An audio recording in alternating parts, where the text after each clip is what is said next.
This is Limited Supply, the place for refreshingly real takes on what D2C is really like. We're your hosts, Nik and Moiz. Let's start talking about money. All right, we're back. Episode 5. We have officially cracked the top 10 according to the Chartable charts, which is, I think, the go-to. So we debuted at 5 in the US in marketing and 8 in the UK. We held steady in the UK. US, we dropped down to 13, but in the UK, they love us. So I think we've got like 6 fans in the UK. Yeah. Yeah, I'm big in the Cotswolds, actually. In the Cotswolds region, that's where I'm big. Yeah, in Canada, Canada couldn't give a shit. Yeah, that's right. They were like, I think near 100 or something. They were just like, yeah, we don't care. Well, I'm excited that we cracked, it's basically the first time I've seen so much content being produced, but it's finally starting to roll out. Yeah. I know we've been recording for a while. Super excited. Excited about episode 5. We've got a bunch of stuff to cover. A bunch of stuff that's right on, that's very timely in the industry. The first thing we're going to touch on is bankruptcies and direct to consumer. We've seen a bunch of brands not make it in the last few months. We're going to talk about that. On the flip side of that coin, we're going to talk about overvalued startups. If you're a direct to consumer brand and you raised money 6 months ago, 8 months ago, a year ago, and you're trying to raise money again today, what are valuations looking like? And finally, we're going to touch a little bit about Klayvio. They raised $100 million from Shopify. Unclear what that valuation is like, but I've got a few tidbits about Klayvio that I want to share. And are you invested in Klayvio? I'm not an investor in Klayvio, but I've got exciting. I know a little bit about Klayvio investing. That's really that hasn't been disclosed, and I want to disclose it when we get to it. Let's go. Okay. But first things first, we're going to touch upon direct-to-consumer businesses that sort of just have not survived. And they haven't survived, before we start, I want to make sure that we're really clear. It's not that they haven't survived because, there's been an economic recession, a downturn in the direct-to-consumer industry. Logistics are much more difficult than they used to be. So it's not necessarily the fault of the founder. It's just things didn't work out. Yeah, I like to usually say the car was moving. It just ran out of gas before it had to get where it needed to go. Yeah, that's a great point. Not that it was a bad driver. Yeah, and it turns out that there's far fewer gas stations in the world today than there were 6 months ago in terms of investment dollars. Well, let's talk about a few of them. A few of them we can talk about. A few of them we can't. Touch of Modern, which was really public. With a large men's flash sale site that didn't make it. Prey, which we might have actually touched on in one of our earlier calls. Yeah. They didn't make it. There was an Instagram post about it. One brand that's going to be announced, we're recording this on a Wednesday. It's going to be announced a few days from now. House, which you're an investor in, Nik. So curious to get your opinion. A couple other brands that I'm an investor in or an advisor, or at least talk to the founders once in a while, have reached out to me and said, hey, we're having a bit of a tough time. What should we be thinking about? And so I really want to discuss this. One is maybe we can touch on what happens when a business goes bankrupt. Have you seen these bankruptcies in the past, or you haven't? I've just seen businesses go bankrupt. Yeah. But this is also the first time I'm seeing it on the other side, where it's I didn't realize when a business goes bankrupt, there's actually another company that tries to sell it. And there's this other side, which now I'm looking from this angle of these are actually opportunities to go buy businesses. Yeah. Yeah, I'm on that angle sometimes, and sometimes on the angle of, all of my dollars that I invest in this business are now worthless. Yeah. There are a few angles to look at bankruptcies from. I guess maybe we can touch on what happens. Generally, what happens in a bankruptcy is another entity will start running your business, or at least run an auction process for your business, and start saying, okay, who wants to buy this business? There's multiple ways we can sell it. We can sell it as a going concern, as a business that it is, and sell you everything that's associated with it. And you go forward with this business and have a wonderful life. And you own all the assets of the business and none of the liabilities, because those have gotten washed away in the bankruptcy. One of the other ways is we can sell it in terms of parts. We have an email list. Maybe we can sell the email list to 10 different people because everyone's interested in the native deodorant email list because it has a bunch of women who are wealthy and are willing to spend a lot of money on personal care and probably beauty products. So maybe 10 different people are willing to buy that list. And maybe other people are willing to buy the IP. The IP we can only sell once. Right. The trademark, the logo, any patents or anything to that effect. And so there are multiple ways to sell a business. And then there's another thing that you can do is just say, wind it down entirely. Hey, there's no buyers for this business. Right. Let's try and sell whatever inventory we can, return as much of that money as we can to the creditors, the lenders of the business, and then we all go home. Usually you see brands trying to get sold for parts. Sometimes it's the email list, sometimes it's the logo that's worth some money, sometimes it's the inventory. Rarely is it sold as a going concern, although it is once in a while.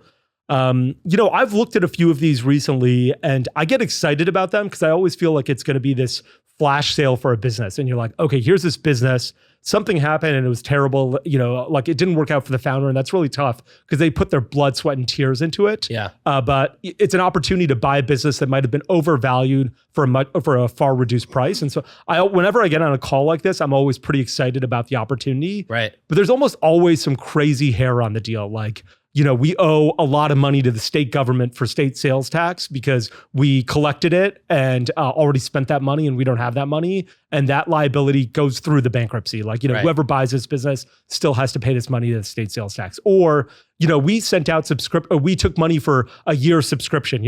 Someone bought a year subscription in January. They were supposed to get 4 boxes. They've only gotten 1. You buy this business, you have to ship the other 3 or that customer's going to hate you forever.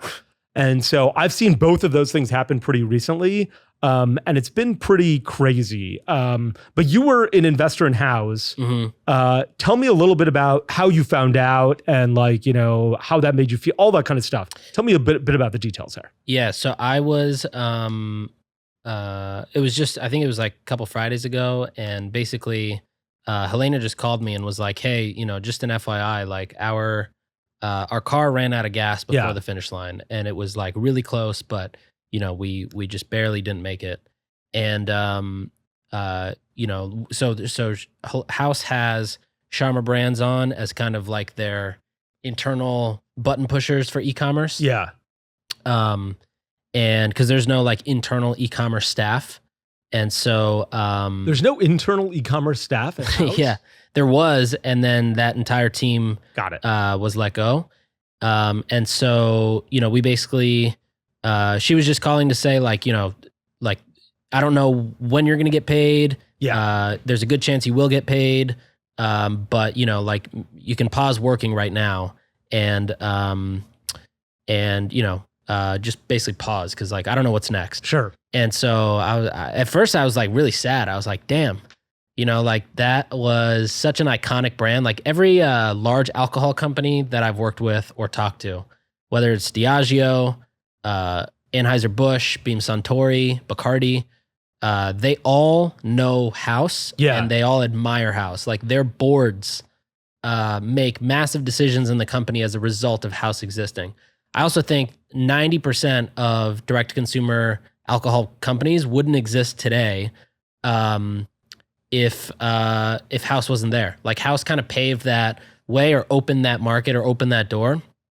But then the second thought was like, all right, well, this is clearly like probably not the most exciting time for Helena. So like, what can we do to help? Yeah. And, she's great. What can we do to support I her? chatted with her once on the pretty recently on the phone. She's a really wonderful person. I really like it. And I'm constantly admire all of the founders of these businesses who are sort of winding up their businesses.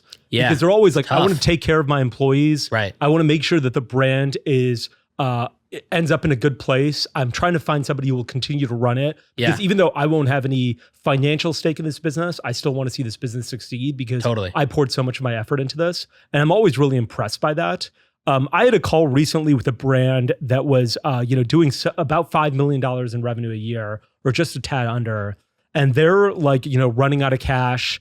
They've fundraised and they're having a tough time fundraising. And, a lot of these businesses like, and I don't want to speak to for any brand in particular, they think they've got a term sheet on the table or they think they've got an M&A deal on the table. And so they're like, look, we're not going to fundraise right now until we sell this business, or we're not going to, we're about to sell this business. We don't need to fundraise, or, the money's going to come in 2 weeks. So we think we're in a good position. And then all of a sudden that plan disappears. Yeah. And then you're, sort of on the creek without paddle. And that's really tough. Totally. There's this great brand in San Francisco called Chariot.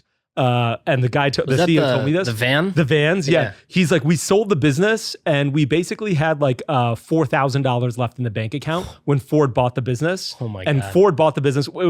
They basically had to buy it or we're going to be out of money very soon. Ford bought the business, and we spent the next $4,000 because we were going to have a party because the Ford team was there on that party.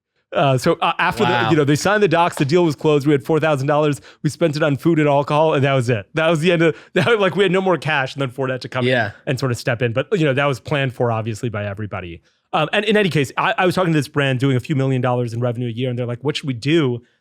And I was like, "You really need to push all of your vendors and your suppliers for terms, or if you're trying to pay back debt, call your debt provider and say, hey, look, we can't continue to pay $50,000 a month because we're going to be bankrupt. You'll basically get $50,000 in August, and in September you'll get nothing. Yeah, we're going to be in an assignment for the benefit of creditors or in bankruptcy." So I say, call all of your vendors up and all the people that you're paying on a monthly basis up and say, look, we can't pay you $50,000 a month. We can pay you $5,000. Right. And, we're committed that in a year and a half, we'll go back to $50,000 a month. Right. And we think you're going to like that because the alternative is you get 50 once and that's the end of the business and it's all over. Yep. And so, I would call all of my vendors up. Like a lot of times your suppliers or manufacturers will also extend terms and you have to sort of pay it back in 90 days. I'd say the same thing, which is, look, we can try and pay back a portion of it slowly and sort of have this layaway plan where we paid, we're giving you a little bit of cash, but we pay you once the business turns around. Yeah. Because if we don't wait for that, we're going to run out of cash right now and this business is over. Yeah. So also, I've been encouraging everyone to do that. Yeah, totally. And also you have it written here, but some of the vendors to use to extend your payment terms, like last episode, we were talking about Parker a little bit. Yeah. Which gives you 60 days. Wayflyer is a great one for ads. Settle is great too. You can just literally upload invoices. So for our next production run, we have to sign up for Flexport, for example. Yeah. And you can pay with a credit card, but they're going to charge you 3%. Yeah. But I'm going to use Settle and I'll probably get 2% or 1.8%. Yeah. And so there's so many little hacks to just extend runway for an extra month or 2 months. Definitely. Yeah. And I even mean let's say you've done that and you've gotten money with Settle or Clearbank or Wayflyer and you're having trouble, call them up and say, hey, look, we owe you, Wayflyer, we owe you a ton of money. Yeah.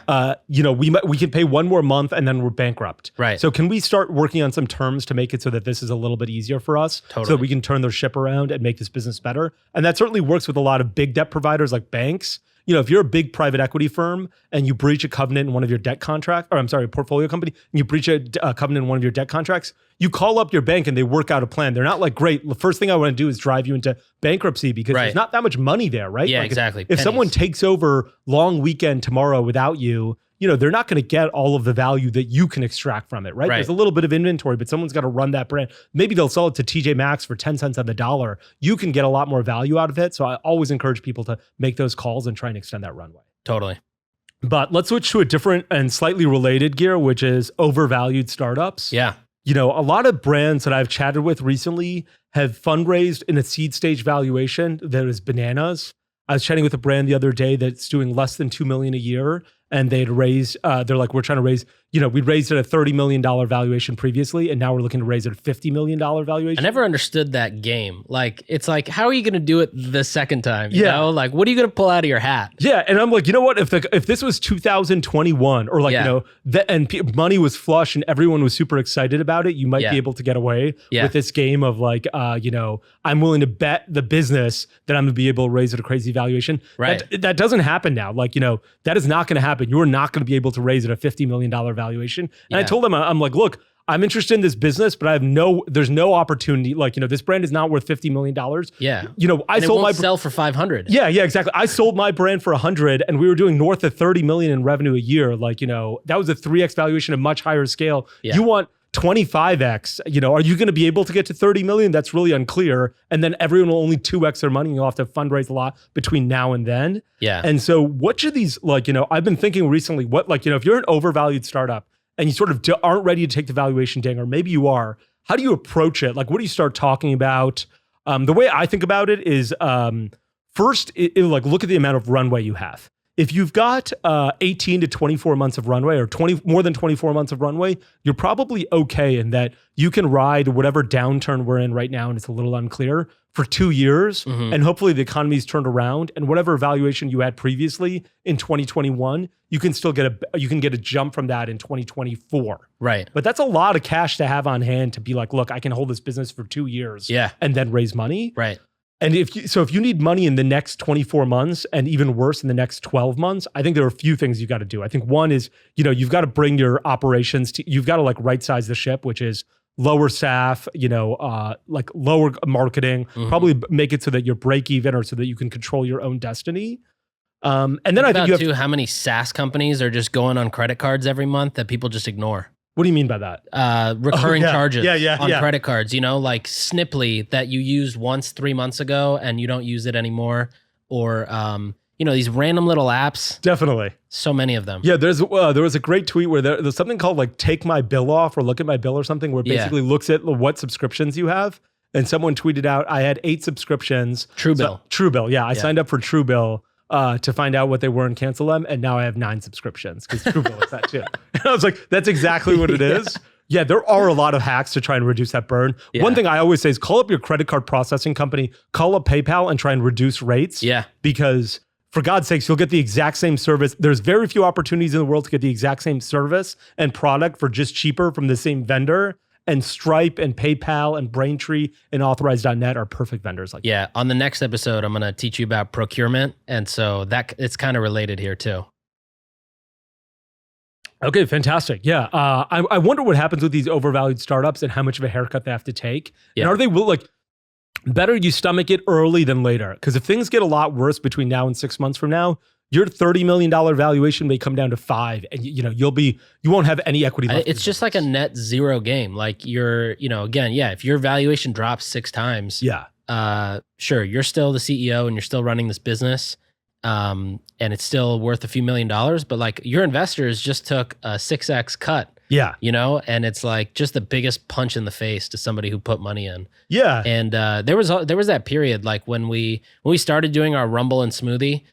There was that period of like, we would just laugh at some of these valuations of like that analytics company raising at almost 200 million and, just basically starting right there. Although it seems like they grew fast, but there's so many of these companies that were like, it was the standard to raise at $100 million. Dude, $100 million. That was the standard for a seed stage, sometimes pre-launch company. And then it seems like everything has kind of gotten more back to normal. And obviously like, Shopify's earnings coming out and showing like, they're just barely above, or I think actually barely below where they were pre-pandemic. I think all these things are slowly correcting the markets, and things are slowly getting back to normal. But yeah, man, the overvalued startup game makes no sense because like, how are you going to do it again? You know, if you're valued at, let's say I said Long Weekend's a $20 million valuation. We've shipped over 100,000 bars and blah blah blah. And all right, so 20 million valuation. So you'd probably want to be doing at least like 9 million before you could go raise again. But what if you can't get to that 9? You are screwed. Yeah. You're completely screwed. Yeah. Yeah. It's really, really tough. Yeah.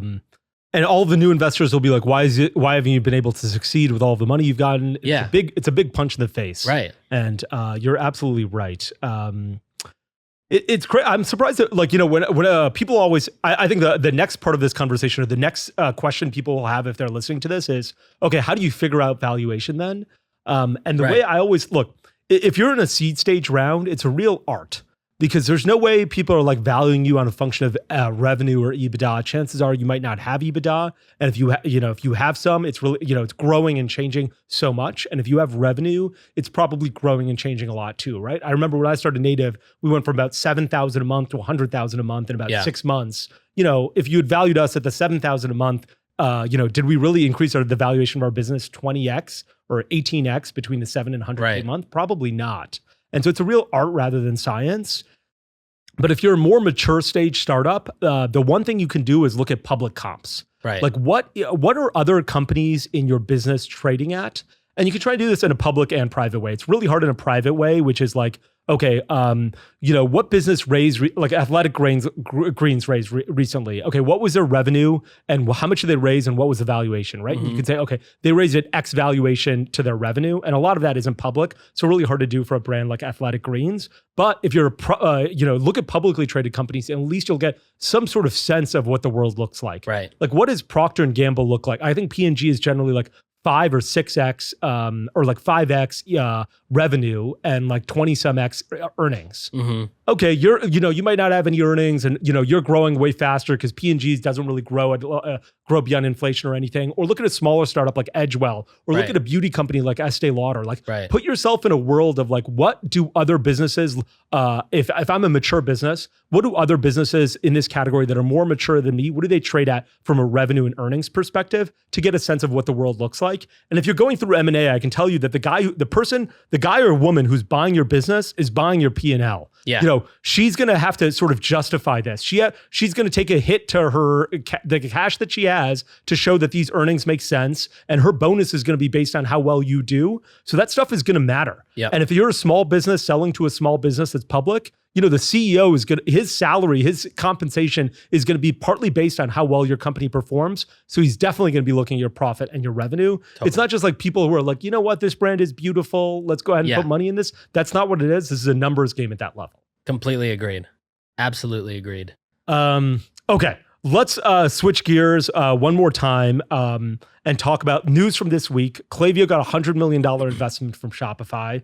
I have this one piece of information I know about. So Klayvio is raised, I remember, from a company called Summit Partners, which is a private equity firm based in Boston. I know they raised from them because when Summit also looked at Native, we ultimately didn't end up going with them, but they asked me a bunch of questions about Klayvio. So I think they were looking at the Klayvio deal while they were trying to buy Native. That's funny. And I remember I've gotten this piece of information from about 15 sources now, so I'm not revealing any sources. 15 people have told me Klayvio has no preferred stock. It only has common stock. Usually a company will have preferred stock to their investors. So let's say I invested $10 in Long Weekend, or $10 is a bad example. Let's say I invested $1 million in Long Weekend at a $5 million valuation. Things didn't go well. It became bankrupt. I've got preferred stock. So you issued me preferred stock when I invested in $1 million. That basically means that the first $1 million the business gets back, I get back first. So let's say the business sells for $500,000. I actually get all $500,000. And the rationale is I put in $1 million. I'm not getting all of my money back. Right. I only got, but I put in the cash, so I should get my cash back first. Yep. Now, if the business ends up selling for $10 million, I don't get my $1 million first back. We just split it immediately because I get $2 million returned. So usually businesses will issue preferred stock and investors will get preferred stock because they want their cash back before, if the business doesn't do well. Right. Klayvio is one of the few and maybe the only business I know of that has only issued common stock. So if I put in $1 million in common stock, if I bought $1 million of stock of Klayvio and the business sold for $100,000, I would be pari passu or equal to everybody else who had any stock. I wouldn't get my money back first. Right. Which is really interesting. I'm not it shows how strong Klayvio is that they can get their investors to take common stock. Yeah. I know of no other brand, like even Stripe issues preferred stock to their investors. Right. I know of nobody who issues common stock to investors except Klayvio. It's a real sign of like a strength of a brand and a company to be like, look, I can give you common stock. I don't know what Shopify got yet. Yeah, it's almost like, well, if you want in, you come to us. We're not going to come to you. And you're on the same level as me. So I'm a founder. And every employee. Yeah, and every employee. Yeah. You don't get your money back first. I think it's a great culture hook. Like it's as an employee, I'd be thrilled to know that the founders don't have any preference over me. And neither everybody wins together. Yeah, exactly. It's crazy. Or we all lose together. Yeah. I guess Klayvio is such a strong brand. I don't think there's a realistic possibility of it losing. Yeah. But it is a real sign of strength. I'm not sure how much employees are cognizant of this. I take that back. I don't think, I've heard it from 15 different sources, ex-employees, a bunch of other people. And so maybe they are really smart about it. I do think though, there's actually a huge opportunity of educating employees what stock is and how it works and how they make money and how they lose money and how taxes work. That's something I don't even know personally still. The difference between options and RSUs and when you've got to file documents and what taxes look like at the end of this is a huge black box. I think we got to get more into depth in this because I think a lot of companies are giving out these options. But we're going to have to do that on another episode. The one thing I wanted to talk about was about Klayvio and Shopify though is Shopify, we always talk about Shopify as an app store, and Shopify has built this amazing backbone and they sort of have this free market app store. Like I always encourage Shopify to build more native apps within their platform. Like they should have a subscription app. They should have, a post-purchase upsell inside Shopify. They don't have a lot of those things. So then there's the idea that, okay, if they're not going to build them internally, there's this free market for them. The weird part is I feel like Shopify is using like this Midas hand to select certain apps that are going to win. Totally. They've invested in Affirm, they've invested in Stripe, they've invested in Yotpo, I think Recharge, definitely Pipe, and now Klayvio. And I wonder what type of benefit those brands get as a result of this investment. You never see Apple investing in brand like apps on their app store, right? You don't see Apple being like, "Oh, let's invest in Uber." They're like, "No, right? Either we own it or it's an app store. Like, this category is owned by the app store. It's not an investment." Yeah. So one of my portfolio companies is also invested in by Shopify, and basically, is it gorgeous? No. Okay. But basically, what they get is like they do like a Shopify investor town hall. So like, all their founders flew into New York a couple weeks ago, and like Toby's here and Harley's here and their VP of product. And I think it's just really access and like, how can we work together and how can we build shit that merchants need? And they're super aware of what Shopify is working on launching in the next like 2 years and vice versa. And so I think it's really just access. Is that good? Like, I feel like Shopify should either have things natively or be a free market for apps so that people produce the best apps. Yeah, I mean, I think it's like, if I was Afterpay, I'd be like, what the fuck, or Klarna, or, now... Omnisend or like, Help Scout. But what else can you do? You're sort of in this space. You can't be like, I'm not doing anything for Shopify. Yeah, I think there's been like a few tweets where people have caught, more promotion of like Yotpo, for example, on the Shopify App Store. Also, I remember like Googling Shopify reviews, and like Yotpo has that word to them, or there was something with Google search where I was like, this is kind of shady. But yeah, I mean, I think like it's, I heard they invested in Yotpo because Yotpo is about to go public, or was supposed to go public. Yeah. So it's like, all right, well, why would a CFO not put some money in and quadruple it? But yeah, it is kind of weird. I don't know that I like it that much because it's like playing favorites, Yeah, exactly. And it doesn't give, like, for example, like why would somebody be motivated to go build the next reviews app or the next subscription app if it's like, well, I'm not going to be able to win exactly where, I don't want to go deal with Magento customers and Salesforce customers. I want to win here, and these guys have already decided who they're going to win. Yeah, they're putting a little finger down on the scale and being like, you know what, this guy's going to win. I couldn't agree more with that. Like, imagine if Apple was like, you know what, we're going to invest in Lyft. Yeah. You know what? I would imagine that Uber's like, you search Uber on the App Store and it's really hard to find. Yeah. It just seems like Apple would never do anything like that. They'd do a lot of things, and they'll buy apps and they'll natively integrate them, and they'll be like, you know what? You've got this app out there. Fuck you. We're going to make our own, right? Exactly. Like Gmail, Google had in Maps. They're like, Google Maps. They're like, we're going to create our own.